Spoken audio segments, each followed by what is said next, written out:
Bienvenue à Animation Baie-Saint-Paul.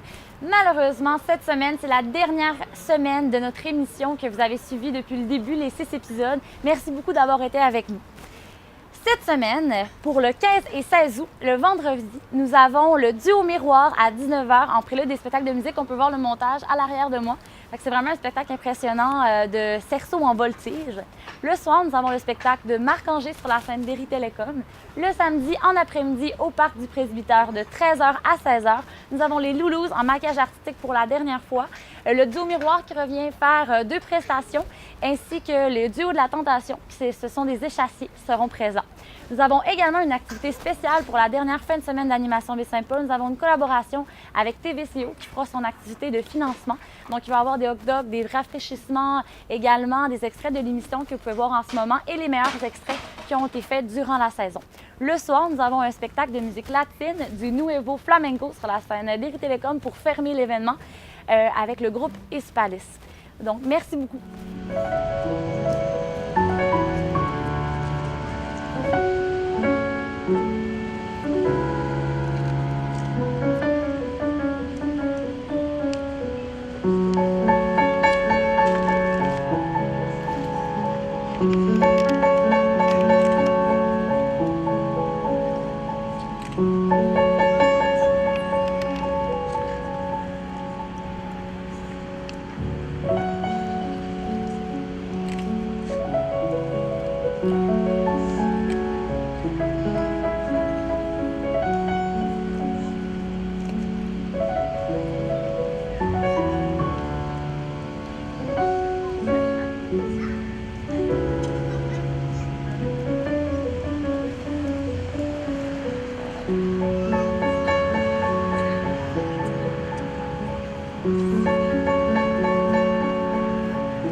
Nous sommes avec Catherine et Anouk du duo Miroir qui nous présente un spectacle le vendredi et le samedi pour Animation Baie-Saint-Paul de voltige avec cerceau aérien, même je devrais dire. Est-ce que vous pouvez parler un peu de la discipline du cerceau aérien? Oui, en fait, dans notre spectacle, on fait différentes disciplines. On a le cerceau aérien, on a le tissu aérien, et d'autres disciplines qu'on fait comme le trapèze, trapèze danse, duo de main à main. Puis pour le duo Miroir, pour Baie-Saint-Paul, on va présenter un spectacle d'environ 45 minutes qui mélange danse, musique, chorégraphie, cerceau, duo de cerceau, tissu et un petit conte qu'on va faire aussi. Donc, c'est pas mal ça qu'aujourd'hui on présente pour Baie-Saint-Paul. Puis pour présenter ce spectacle, j'imagine que vous avez commencé quelque part. Vous avez dû aller à l'école de cirque, j'imagine les deux aussi. Oui, bien, il y a différents parcours que les gens, ça dépend pour chacun. Moi, j'ai fait l'école de cirque, j'ai fait un background en gymnastique et en danse. Okay. Puis ensuite, je suis allée à l'École nationale de cirque de Montréal. Puis ensuite, j'ai tout de suite commencé à travailler à l'international, à faire plein de spectacles un peu partout. Moi, je suis allée dans une école de trapèze. Puis ensuite, j'ai appris les autres disciplines de façon autodidacte ou avec des coachs indépendants, par-ci, par-là. Puis pour avoir créé votre duo, c'est où vous vous êtes rencontrés? En fait, on s'entraînait les deux à la caserne du 30, c'est à Montréal. C'est un style de cirque d'entraînement. Puis on s'est côtoyés pendant comme vraiment longtemps. Puis Catherine, elle faisait du trapèze depuis longtemps, du cerceau depuis plus longtemps que moi. Puis c'est ça, on se côtoyait. Puis un jour, c'est pour le festival de jazz. On a été contactés pour faire un duo. Puis là, on s'est dit, OK, chouette, on pourrait monter un spectacle ensemble. Puis on a commencé ça, on a commencé à monter la création du spectacle. Puis là, on l'a joué au jazz, on l'a joué dans divers événements. Fait que c'est ça. C'est comme ça que ça a commencé, en se côtoyant à la caserne, qui est un studio de cirque vraiment très friendly, comme on dit, très agréable, chaleureux, social, communautaire. Fait que... Puis, je sais que c'est un nouveau spectacle que vous présentez ici à Animation Baie-Saint-Paul, le duo Miroir, mais j'imagine que vous avez aussi d'autres spectacles que vous avez présentés dans le cadre international ou aussi à Montréal, dans des grands festivals comme le Jazz de Montréal. C'est quand même un très grand festival pour le cirque, là, tout de même. Oui, c'est assez... c'est ça, en fait en solo ou en duo? Vous pouvez parler de vos projets différents aussi. Catherine a fait des spectacles pour enfants aussi. Oui, moi je travaille beaucoup dans pour des spectacles familiaux. J'ai fait beaucoup de parcs cet été. Cet automne, ça va être les écoles, évidemment, où je fais du cirque, je fais du mot chinois, puis je raconte une histoire, mais sans parole. Je fais aussi un peu de conte que j'ai intégré dans le spectacle d'aujourd'hui. Ouais. Pour Anouk? C'est ça, fait que j'ai le projet avec Catherine qui s'appelle Zoom Miroir. J'ai un autre projet qui s'appelle La Fenêtre aérienne, qui est un gros trapèze à 4 filles. On est 4 dedans. Un quatuor qu'on va jouer la semaine prochaine à la TOU, la Cité des Arts du Cirque à Montréal. Puis on a déjà joué à Cuba, à Las Vegas, on a fait différents contrats. Fait que j'ai ce projet-là, puis j'ai un autre projet de collectif qu'on est en train de finir notre spectacle. Fait que j'ai différents projets comme ça. Puis c'est ça. Bien, on vous souhaite vraiment du succès. Puis pour la prestation d'aujourd'hui, pour vos carrières individuelles et en duo, je pense que vous êtes vraiment sur une belle lancée pour votre carrière. Oui, puis on est surtout bien contente de venir à Baie-Saint-Paul parce que c'est différent. Puis là, en plus, super bel endroit, près du public, les marches vraiment devant nous, proximité du public, c'est vraiment intéressant. Au niveau du contact avec le public, moi j'aime beaucoup ça. Tu sais, des fois, on est dans des gros stades, fait que c'est un peu plus impersonnel. Mais là, vraiment, d'avoir les gens d'ici juste devant nous, c'est vraiment super touchant d'avoir cette opportunité-là. Je pense que ça va pouvoir toucher beaucoup de gens aussi avec votre spectacle. Oui, merci beaucoup d'être là, puis bonne chance pour votre spectacle. Merci.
laver mon amour propre. Dans l'eau claire, mes idées choquent, mes idéaux placés, mon orgueil de côté et te laisser parler.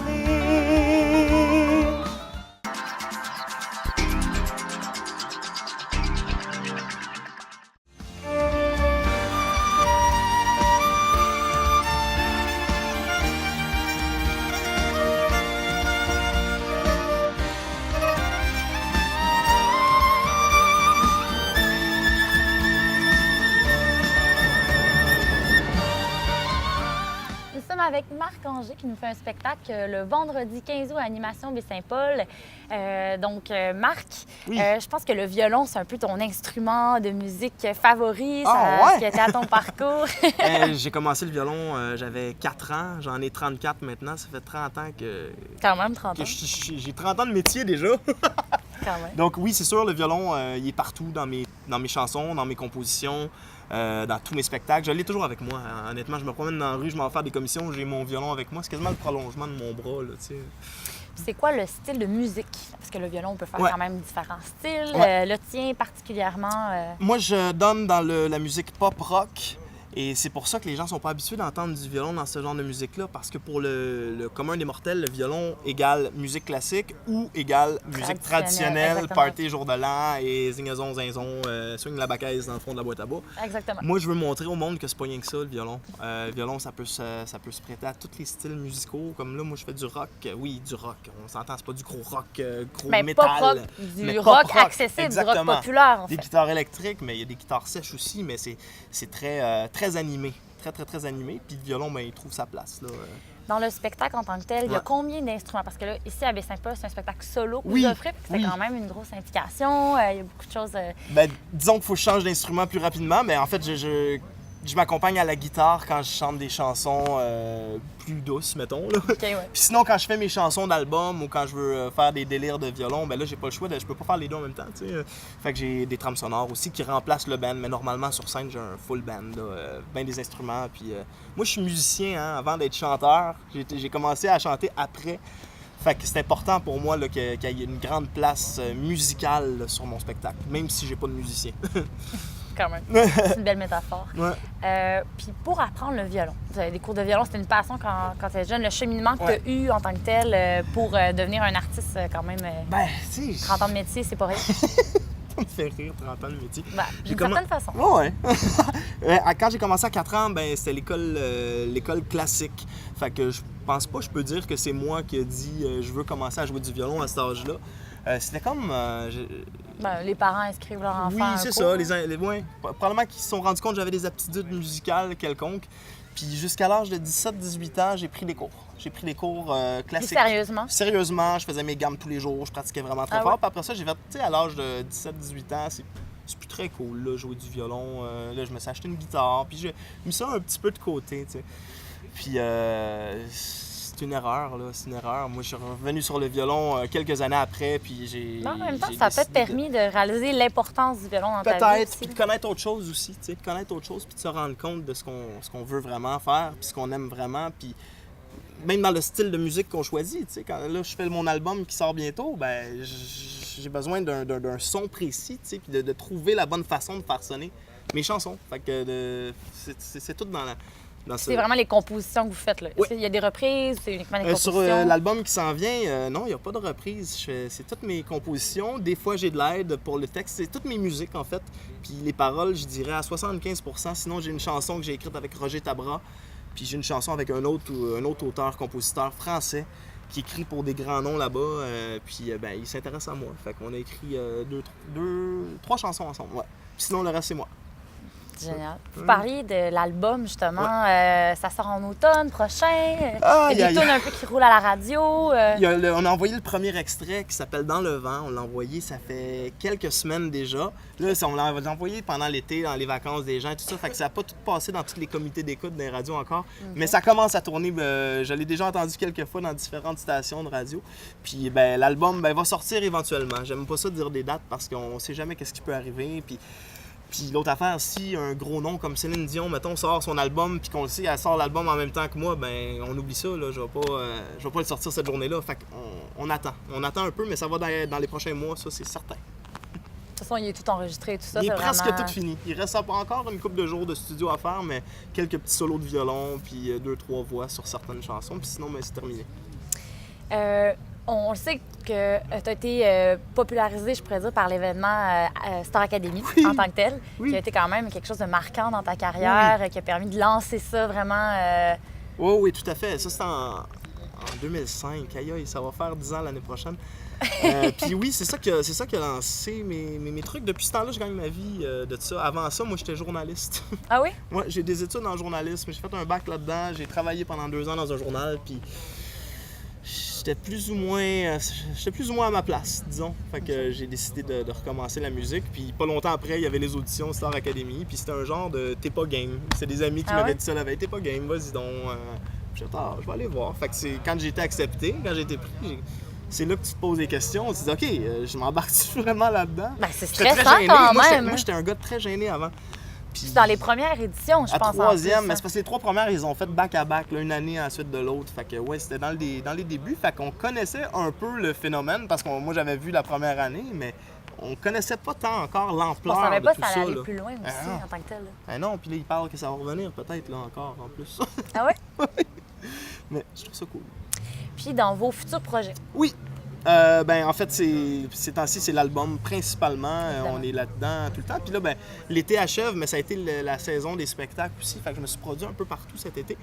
Fait qu'on a pas mis d'album de côté, mais c'est depuis le printemps qu'on travaille fort là-dessus. Puis cet été, ça a été un petit peu plus tranquille à ce niveau-là pour C'est me sûr que la permettre de faire les saison, shows. Exactement. Festival, c'est génial pour les spectacles. Ben oui, un peu partout en région, en ville, tout ça. Les gens, ils souhaitent vraiment avoir de la musique. Exactement, c'est ça. Là, je suis fatigué. Là. Je reviens d'une petite tournée. Là. Je m'en retourne chez nous demain. Ah ouais? Je finis avec la crème de la crème ici. Ben à oui, mais Baie-Saint-Paul. sympa sur le parvis d'église, Ouais, c'est ouais. génial. Bien, on vous souhaite énormément de succès Merci. pour le spectacle, pour le futur et tout ça. C'est gentil. Merci d'avoir accepté de faire l'entrevue avec nous. Grand plaisir, n'importe quand, Myriam. Fait qu'on peut voir un extrait du spectacle de Marc-Angé.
Nous sommes avec Joanie et Jean-Pierre du duo de la Tentation, qui est un spectacle présenté par le Théâtre des Vices Tordus. Est-ce que vous pouvez expliquer un peu votre compagnie? C'est quoi ça, le Théâtre des Vices Tordus? Le Théâtre des Vices Tordus, c'est une nouvelle production qui est née du désir d'artistes de travailler ensemble. Alors, c'est Tommy Bélanger et moi qui avons créé, aidés par Joanie. Et aussi, on utilise, disons, pour certains projets, on va travailler avec des artistes pour pouvoir travailler sur un projet en particulier. Parfait. Puis le spectacle que vous présentez, le duo de la Tentation, c'est un spectacle sur échasse. D'où vous est venu le concept de faire anges et démons sur des échasses? Parce que c'est quand même peu commun, je pense, dans le milieu du cirque comme concept. On cherchait en fait une nouvelle idée, une nouvelle création, des nouveaux personnages. Puis c'est Jean-Pierre qui est arrivé avec l'idée, hein, pourquoi on ne ferait pas un ange puis un démon? Ça fait que Alors, c'est ça. moi et Joanie, on s'est mis à la création, puis on a travaillé, on a monté tous nos personnages. Les costumes aussi, c'est votre création? Nous qui avons créé. On a travaillé les ailes ensemble, on a pensé au projet, puis ensuite, on a vraiment développé nos personnages, puis on a travaillé comme chacun sur nos personnages. Joanie est allée avec ses idées, est allée chercher ses affaires, puis moi j'ai tout créé. C'est vraiment une complicité, vous jouez avec le public, vous promenez un peu sur le site. Ben, c'est ça, mais nous, moi et Joanie, ça fait 10 ans qu'on se connaît. C'est moi qui l'ai approché, lui dit bon, veux-tu faire des chasses avec moi? Puis on a fait plein de projets, puis là, c'est comme un des premiers qu'on travaille vraiment ensemble là, pour ça. Et puis, bon, ben, les productions du Théâtre Les Vices Tordus, ben, ça nous permet ça. Ça nous permet de pouvoir créer, puis de pouvoir vendre le projet, de le financer, puis ensuite de pouvoir rentabiliser le projet. Avez-vous d'autres projets avec le théâtre? D'autres animations que vous offrez? Oui, on a plein de créations nouvelles. Entre autres, l'hiver passé, on a créé un duo qui s'appelle Les Fouines. Donc, c'est deux personnages qui nous ont été inspirés des belettes. Donc, on est parti de cet animal-là, on s'est fait des costumes. Alors, ceux-là, ils sont pas en échasse. Okay. Ils sont... puis on joue dans la neige, dans les montagnes, ça fait très bien. C'est deux personnages poilus reliés par la queue. Okay. Donc, on a ce concept-là. Ensuite, il y a aussi On a un nouveau projet qui est les cochonnets, net comme propre. Alors, c'est... Net comme propre. Oui, net comme propre, parce que puis c'est vraiment deux personnages. Puis tous nos personnages sont inspirés du clown. Parce que nous, on a toute une base du clown, du format clownesque. Vous êtes allé à l'école avec cette spécialité-là? Oui. Moi, j'ai fait l'école de cirque, Jean-Pierre. Moi, je suis autodidacte, puis j'ai pris des cours avec Francine Côté, toutes les formations du stage. Ça m'a amené à faire Dr Clown, qui s'appelle aussi Jovia, avec qui je travaille à Québec. Donc, depuis 2008, je travaille dans les hôpitaux avec l'organisme Jovia. Et puis, c'est le clown pur, c'est le clown relationnel. Puis c'est ça qu'on veut amener aussi. C'est l'animation, mais qui va vers les gens. Donc, on est toujours inspiré de ce que les gens nous donnent. C'est ça, de ce qui nous entoure dans l'immédiat, des situations, de qu'est-ce qui se passe maintenant. Puis d'où le jeu clownesque, l'improvisation. De l'animation ambulante aussi, de pouvoir jouer avec le public, de s'inspirer de ça. C'est sûr que c'est... moi, ça fait 20 ans maintenant que je travaille dans l'animation, puis je me spécialise plus dans l'animation ambulante, déambulatoire. Joanie, elle a plus de spectacles que moi, elle a plus d'expérience en spectacle. Ben, les deux ensemble, ça se complète bien. Après 10 ans, on trouve une complicité. Puis, c'est ça. D'où les personnages anges et démons, les différences qui mis ensemble. Hein? On voit que Jean-Pierre font des oui, tout à fait, D'ailleurs, j'adore cela. On va pouvoir rester ici sans travailler. Mais non, merde. Nous devons y aller. Ben oui, évidemment, votre animation commence. Oui. Puis nous sommes dans le lieu justement que vous préparez avant l'animation. Donc, c'est important toujours d'avoir des chaises sur des tables pour pouvoir vous lever avec les échasses et tout ça. Fait que c'est quand même beaucoup d'organisation. C'est toujours une belle aventure de monter sur échasse un peu partout parce que justement, on peut pas faire ça n'importe où. Il nous faut une table avec des chaises dessus. Des fois, on s'arrange avec ce qu'il y a, mais c'est toujours intéressant de se costumer et de... Ah! Oh, mais faut que je les place, hein! Pardon, excusez-moi. Bon, on va vous laisser vous préparer. Merci beaucoup pour l'entrevue et bonne chance pour le spectacle. Merci. Bonne journée.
Nous sommes avec les 4 musiciens du groupe Hispalis qui viennent faire un spectacle le 16 août dans le cadre d'Animation Baie-Saint-Paul.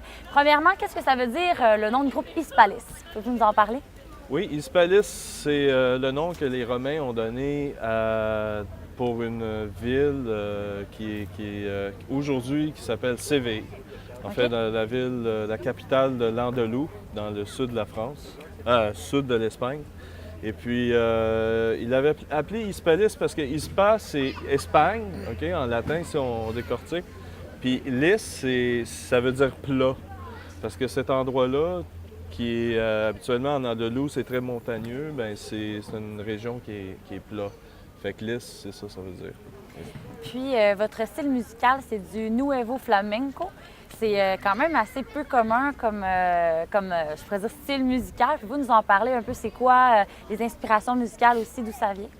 Oui, bien, on essaie d'explorer justement dans le Nuevo Flamenco des couleurs. C'est sûr qu'on a une base qui est plus rumba. La rumba, c'est un style flamenco, mais qui est plus, comment dire, festif et qui vient aussi du sud de la France. On connaît le groupe Gypsy Kings qui joue de la rumba énormément. C'est la base de leur musique. Fait que, on en fait beaucoup aussi de rumba, mais on joue aussi d'autres styles comme le tangos. Mais le tangos flamenco, c'est pas le tangos argentin. Ça ressemble à la rumba, mais c'est plus lent.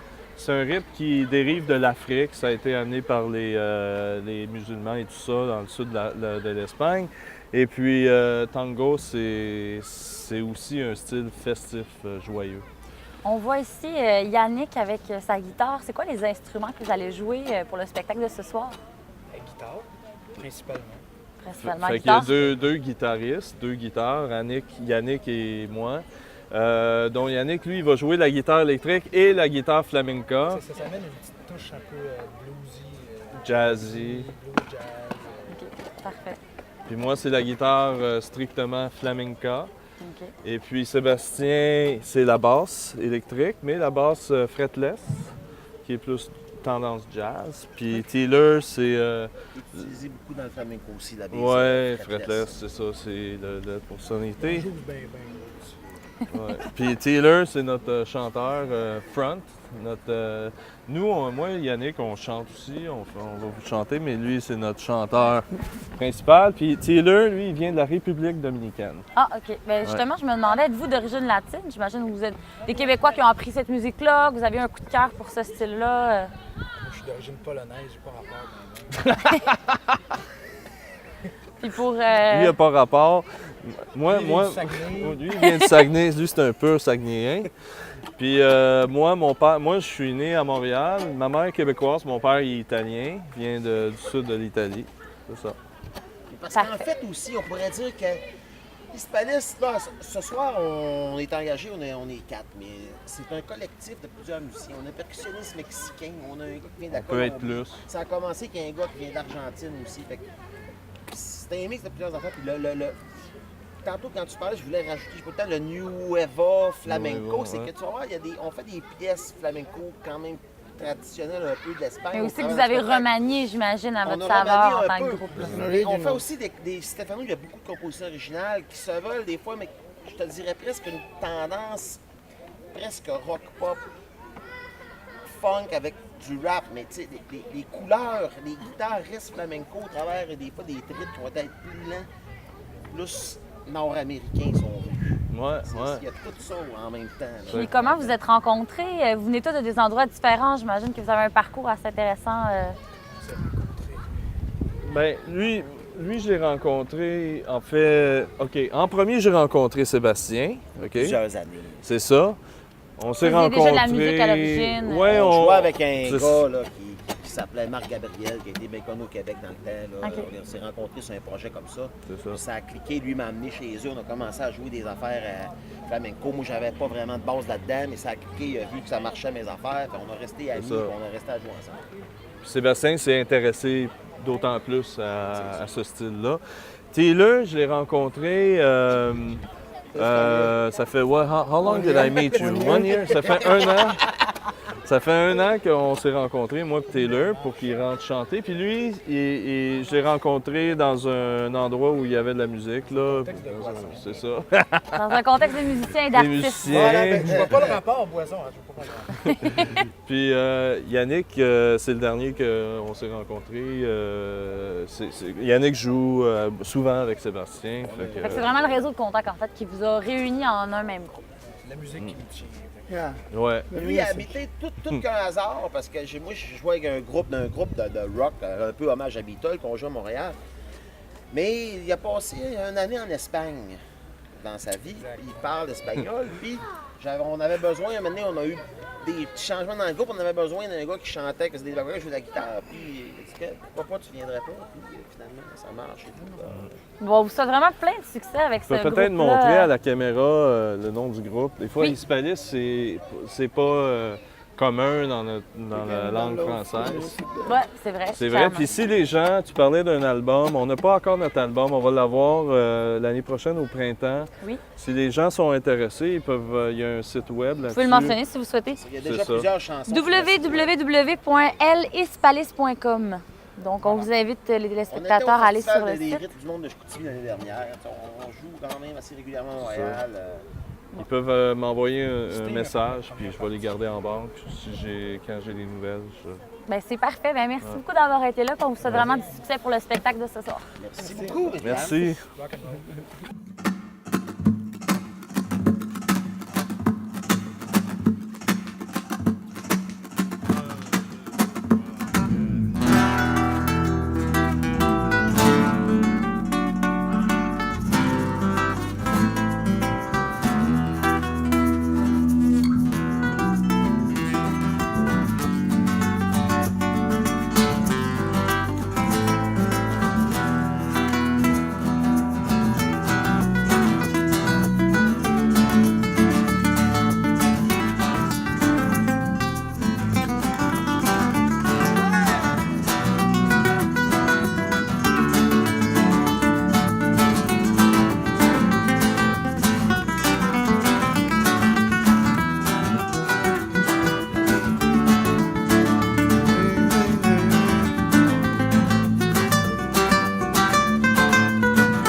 Tu rostro me persigue como la ley.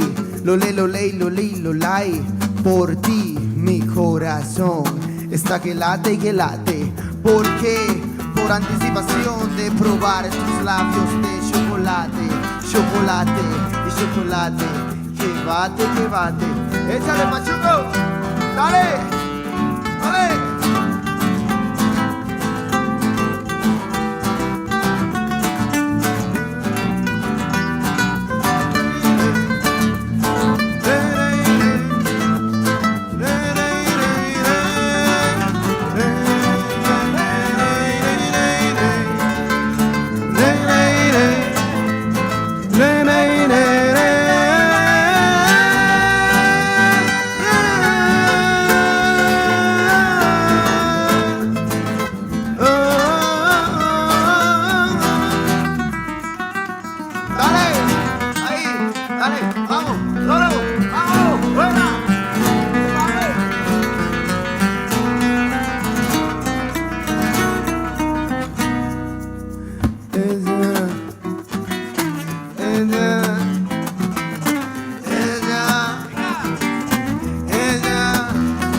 levanta y salga. Así es ella.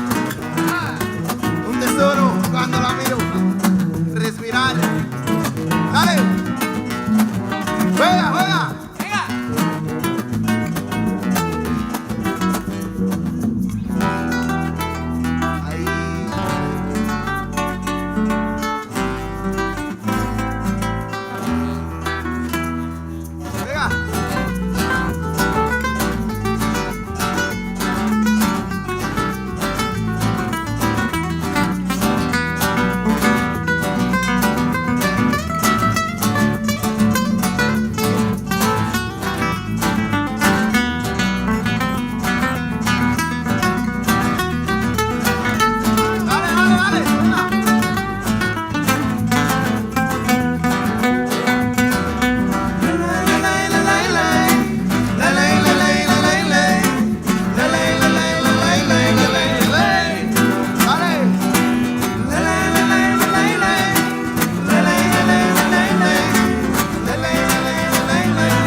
Voici ce qui met fin à l'émission d'Animation Baie-Saint-Paul.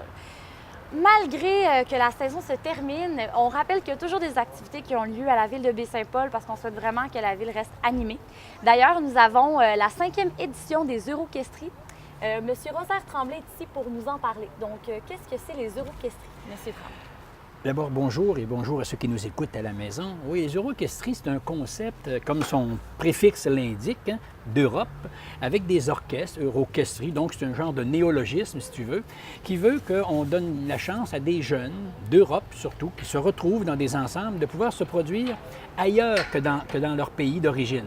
Donc, ça les amène à voyager un peu partout dans le monde, que ce soit en Asie, en Amérique du Sud, en Amérique du Nord, États-Unis, Canada. Alors, ce concept-là est né il y a peut-être 25 ans environ, en France. Oui, c'est un concept assez ancien et qui fait surtout ses actions, je dirais, en Europe et en Asie. Mais là, maintenant, depuis 5 ans, il y a une ramification, une branche, un satellite, comme on dit des fois aussi, là, qui s'est installé ici au Québec. Et c'est ce qui amène donc les Euroquestries pour une 5e fois dans la province de Québec. Puis vous êtes l'organisateur, en fait. Vous êtes comme le lien avec... parce qu'ils font aussi des concerts en Europe, justement. Oui. Pourquoi ils viennent ici à Baie-Saint-Paul? Bon, c'est que l'organisateur en chef ou le président des Euroquestries est un ami de longue date que je connais depuis peut-être près de 30 ans, je dirais, M. Claude Révolte. C'est lui qui est l'initiateur de ce concept-là en France. Et comme on est des amis depuis de longue date, soit depuis les premiers échanges de Baie-Saint-Paul-Jonzac, d'ailleurs, qui remontent à cette période-là, alors il a voulu qu'une de ces ramifications-là ait justement un pied-à-terre à chaque année, obligé, à Baie-Saint-Paul. Alors, c'est un peu en lien avec ces échanges de Baie-Saint-Paul-Jonzac qui existent depuis tout ce temps, que le spectacle est à Baie-Saint-Paul et pourtant, les deux autres villes ciblées en province sont rien de moins que Montréal et Québec. Il y en a 3 villes seulement dans la tournée québécoise et nous sommes le point d'orgue, je dirais. Non, cette année, ce n'est pas le point d'orgue, c'est le point d'accordéon. Hein? Oui, c'est vrai. C'est 32 musiciens, les meilleurs musiciens de France en accordéon qui vont pouvoir venir ici à Baie-Saint-Paul faire le concert à l'église. Et voilà, le concert de cet été est particulièrement intéressant, c'est que c'est un ensemble essentiellement composé d'accordéons.